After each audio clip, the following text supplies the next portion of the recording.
biomass fractionation is not easy because of the recalcitrant lignin cellulosic matrix, as well as the instability of its constituent biopolymers. Conventional processes use harsh conditions, which trigger severe degradation.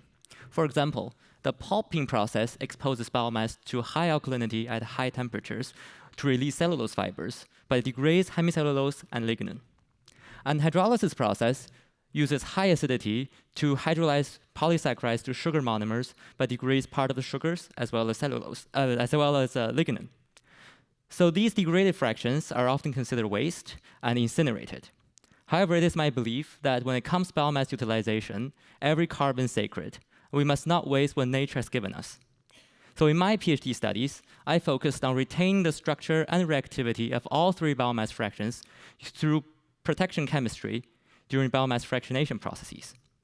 So biopolymers, as well as the sugar monomers, are unstable largely due to its abundant hydroxyl groups. If we can protect these hydroxyl groups, we can reduce degradation. So in the first process, we used formaldehyde as a protective agent in the acidic organosol process. Here, formaldehyde forms an cyclic acetal with a beta-4-diol structure to stabilize lignin. It also reacts with xylan and xylose, which is released from xylan hydrolysis, to form this what we call diformal xylose, which turns out to be a green solvent as well as a platform chemical that can be readily converted into sweeteners, polymers, and surfactants. Due to mild hydrolysis, the cellulose fraction from this process has high crystallinity, which makes a good candidate for nanocellulose production.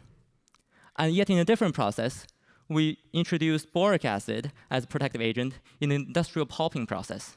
Here, boric acid forms borate ester with the same beta-4 linkages to stabilize lignin at high alkalinity. It also, due to the limited hydrolysis in this process, we are able to isolate hemicellulose and cellulose as xylan and cellulose fibers from the process, which means essentially we're able to isolate all three fractions without compromising their structural integrities, all in polymeric forms through this process. So hopefully, through this presentation, I'm able to convince you that by improving the fractionation processes, we're able to achieve more efficient biomass utilization. And in doing so, not only do we expand our resource supplies, but also we can reduce waste production, both of which are essential in our pursuit of sustainability. Thank you.